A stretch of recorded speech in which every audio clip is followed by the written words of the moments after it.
میں نے زندگی میں اتنی بڑی گاڑی نہیں دیکھی تھی۔ گاڑی کی چمک دھمک سج دج بتاتی تھی وہ ابھی ابھی کارخانے سے نکلی ہے۔ میرا اندازہ بڑی حد تک درست نکلا کیونکہ گاڑی کے سامنے اپلائیڈ فار لکھا تھا اور سیٹوں کے اوپر پلاسٹک کے کور چڑھے تھے۔ گاڑی رکی، پہلے باوردی شوفر باہر نکلا، اس نے جلدی سے پچھلا دروازہ کھولا اور اندر سے ایک خوبصورت نوجوان برآمد ہوا۔ نوجوان نے شاندار اطالوی سوٹ پہن رکھا تھا، اس کے جسم سے قیمتی خوشبو آ رہی تھی اور اس کے چہرے پر امارت کی چمک تھی۔ وہ میرے قریب آیا، میں نے مرغوب ہو کر فوراً اپنا ہاتھ آگے بڑھا دیا۔ اس نے میرا ہاتھ پرے دھکیلا اور آگے بڑھ کر میرے ساتھ بغل گیر ہو گیا۔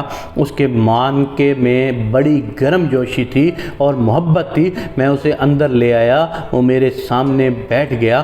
میں نے اس کا شکریہ ادا کیا اور اس کے بعد تشریف آوری کی وجہ دریافت کی۔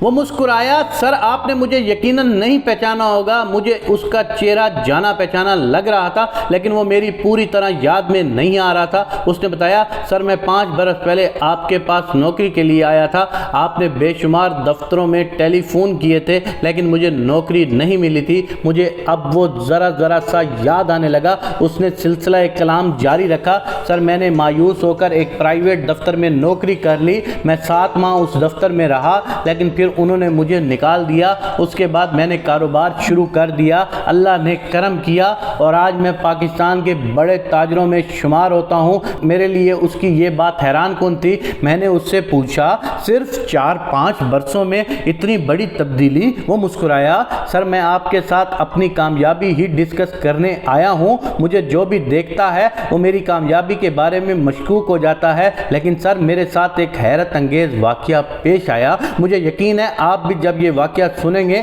تو آپ بھی حیران ہو جائیں گے۔ سر یہ میری زندگی کا ٹرننگ پوائنٹ تھا۔ مجھے نوجوان کے حالات میں دلچسپی محسوس ہونے لگی۔ اس نے بتایا، سر یہ آج سے ٹھیک 4 برس پہلے کی بات ہے۔ رات کے 9 بجے تھے، اسلام آباد میں شدید سردی تھی۔ میرے ایک دوست کی والدہ بیمار تھی، میں ان کی عیادت کے لیے ہسپتال گیا۔ مجھے مریضہ کا کمرہ معلوم نہیں تھا لہذا میں پرائیویٹ وارڈ کے مختلف کمروں کا جائزہ لیتا ہوا آگے بڑھ رہا تھا۔ میں نے ایک کمرے کے دروازے پر دستک دی، اندر سے کسی خاتون کی آواز آئی، کم ان۔ میں دروازہ کھول کر اندر چلا گیا۔ اندر بیڈ پر ایک بزرگ لیٹے تھے، ان کی ناک پر آکسیجن کا ماسک چڑھا تھا، وہ ناف تک برہنہ تھے اور ان کی چھاتی پر بے شمار تاریں، پائپ اور ٹوٹیاں لگی تھیں۔ ان کے بیڈ کے گرد مختلف قسم کی سکرینیں تھیں اور ان کی سکرینوں پر لہریں سی چل رہی تھیں۔ بابا جی کے سرہانے درمیانی عمر کی ایک نرس کھڑی تھی۔ میں جو ہی اندر داخل ہوا وہ تیزی سے میری طرف مڑی اور تلخ آواز میں بولی، آپ اب آئے ہیں؟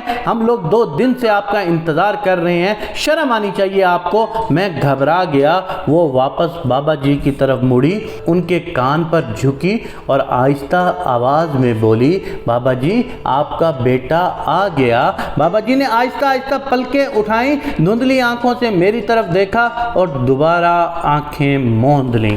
مجھے محسوس ہوا وہ نیند کی دواؤں کے زیر اثر ہیں۔ میں نے کچھ بولنا چاہا لیکن نرس نے مجھے گھور کر دیکھا اور اسی تلخ آواز میں بولی، اب آپ وہاں کیوں کھڑے ہیں؟ آگے آئیں۔ میں آگے گیا۔ اس نے میرا ہاتھ بابا جی کے ہاتھ میں دیا اور ان کے کان پر جھک کر بولی، بابا جی انہیں پکڑ لیں، آپ انہیں جانے نہ دیجیے گا۔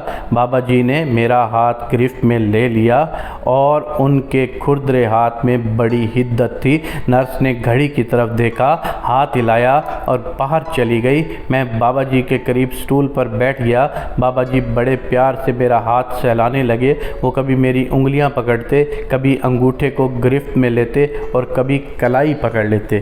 میں نے محسوس کیا وہ میرے ہاتھ کو اپنے حافظے میں محفوظ کر رہے ہیں۔ میں نے یہ ہاتھ چھڑانے کی کوشش کی لیکن بابا جی میرا ہاتھ چھوڑنے کے لیے تیار نہیں تھے۔ چنانچہ میں وہاں ٹک کر بیٹھ گیا اور ساری رات ان کے قریب بیٹھا رہا۔ میری پشت پر کھڑکی تھی، اس کھڑکی کی کسی دراز سے ٹھنڈی ہوا آ رہی تھی۔ یہ ہوا سیدھی میری پشت سے ٹکراتی تھی جس کے نتیجے میں میری ریڑھ کی ہڈی برف ہو گئی۔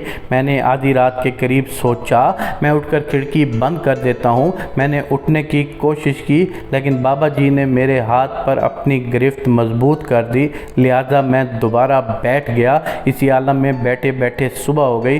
صبح کے وقت بابا جی کا ہاتھ ٹھنڈا ہونے لگا، مشینوں کی لکیروں کی فارمیشن بدلنے لگی اور وہ مشکل سانس لینے لگے۔ میں ہسپتال کے عملے کو بلانے کے لیے اٹھنے لگا تو انہوں نے میرا ہاتھ دبا لیا۔ میں دوبارہ بیٹھ گیا۔ میں عجیب کشمکش کا شکار تھا۔ میں ڈاکٹروں کو بلانا چاہتا تھا لیکن بابا جی میرا ہاتھ چھوڑنے کے لیے تیار نہیں تھے۔ اسی کشمکش کے دوران بابا جی کی سانسیں بند ہو گئیں، مشینوں کی لکیریں سیدھی ہوئیں اور آکسیجن کے پمپ نے سکڑنا پھیلنا بند کر دیا۔ میں نے آہستگی سے اپنا ہاتھ نکالا اور ڈاکٹر کو بلانے کے لیے بھاگ کھڑا ہوا۔ ڈاکٹر آئے، انہوں نے انہیں شاک دیے لیکن بابا جی دنیا سے گزر چکے تھے۔ وہ سب دکھی سے ہو کر میری طرف پلٹے، انہوں نے میرے کندھوں پر ہاتھ رکھے، بابا جی کے منہ پر چادر ڈالی اور باہر نکل گئے۔ میں بھی ان کے پیچھے چلتا ہوا ڈاکٹر کے دفتر آ گیا۔ میں نے بڑے ڈاکٹر صاحب سے پوچھا یہ بزرگ کون تھے؟ انہوں نے حیرت سے میری طرف دیکھا اور دکھی آواز میں بولے کیا یہ آپ کے والد صاحب نہیں تھے؟ میں نے شرمندہ سا ہو کر جواب دیا نہیں سر، میں نے تو انہیں زندگی میں پہلی مرتبہ دیکھا ہے۔ ڈاکٹر صاحب مزید حیران ہو گئے، یہ کیسے ہو سکتا ہے؟ ہم تو آپ کو ان کا بیٹا سمجھ رہے تھے۔ میں نے اس کے بعد انہیں ساری کہانی سنا دی، جس کے بعد انہوں نے مجھے بابا جی کی کہانی سنائی۔ ان کا کہنا تھا بابا جی کراچی کے رہنے والے تھے، کسی کام کے سلسلے میں اسلام آباد آئے تھے لیکن انہیں ہارٹ اٹیک ہو گیا۔ دنیا میں ان کا صرف ایک بیٹا تھا، بیٹا لندن میں تھا۔ انہوں نے ہمیں اس کا نمبر دیا، ہم نے بیٹے سے رابطہ کیا، اس کا موبائل بند تھا، ہم نے اس کے موبائل میں پیغام ریکارڈ کرا دیا۔ ہم بار بار فون کرتے رہے، پیغام ریکارڈ کراتے رہے مگر اس سے رابطہ نہ ہو سکا۔ اسی دوران آپ آ گئے تو نرس آپ کو ان کا بیٹا سمجھ کر ان کے پاس بٹھا کر چلی گئی۔ ڈاکٹر صاحب نے اس کے بعد مجھ سے پوچھا لیکن آپ نے اس وقت کیوں نہ بتایا؟ میں نے جواب دیا ڈاکٹر صاحب جب انہوں نے میرا ہاتھ پکڑا تو مجھے محسوس ہوا میرا ہاتھ ان کی آخری امید ہے۔ مجھ میں یہ امید توڑنے کا حوصلہ نہیں تھا، چنانچہ میں ساری رات چپ چاپ ان کے پاس بیٹھا رہا۔ ڈاکٹر کی آنکھوں میں آنسو آ گئے، میری پلکیں بھی گیلی ہو گئیں اور میں روندے ہوئے گلے کے ساتھ باہر آ گیا۔ اس کے بعد کبھی اس ہسپتال کی طرف نہیں گیا۔ میں نے توقف کے بعد پوچھا لیکن اس واقعے کا آپ کی کامیابی کے ساتھ کیا تعلق ہے؟ وہ مسکرایا، پتہ نہیں سر، لیکن میرا خیال ہے میری کامیابی اور یہ واقعہ کسی نہ کسی سطح پر ایک دوسرے سے جڑے ہوئے ہیں۔ میں خاموشی سے اس کی طرف دیکھتا رہا۔ وہ گویا ہوا سر وہ دن ہے اور آج کا دن ہے۔ میں نے مٹی کو ہاتھ لگایا تو وہ سونا ہو گئی۔ میں نے جیب سے 1 روپیہ نکالا تو وہ 1 کروڑ بن کر واپس آ گیا۔ آپ میری قسمت کا اندازہ لگائیے۔ میں نے ستمبر میں مظفر آباد میں ایک پلازہ خریدا تھا۔ 8 اکتوبر 2005 کو زلزلہ آیا۔ اس پلازے کے آگے پیچھے دائیں بائیں تمام عمارتیں گر گئی تھیں لیکن اس عمارت کو خراش تک نہ آئی۔ میں جس بینک میں اکاؤنٹ کھول دیتا ہوں یقین کریے اس بینک کے ریونیو میں اضافہ ہو جاتا ہے اور میں جس کاغذ پر دستخط کر دیتا ہوں یقین کریں کاغذ کا وہ ٹکڑا 2-4 کروڑ روپے کا ہو جاتا ہے۔ چنانچہ مجھے محسوس ہوتا ہے میں نے جب اس بابا جی کو اپنا ہاتھ پکڑایا تھا تو قدرت نے آگے بڑھ کر میرا ہاتھ پکڑ لیا تھا۔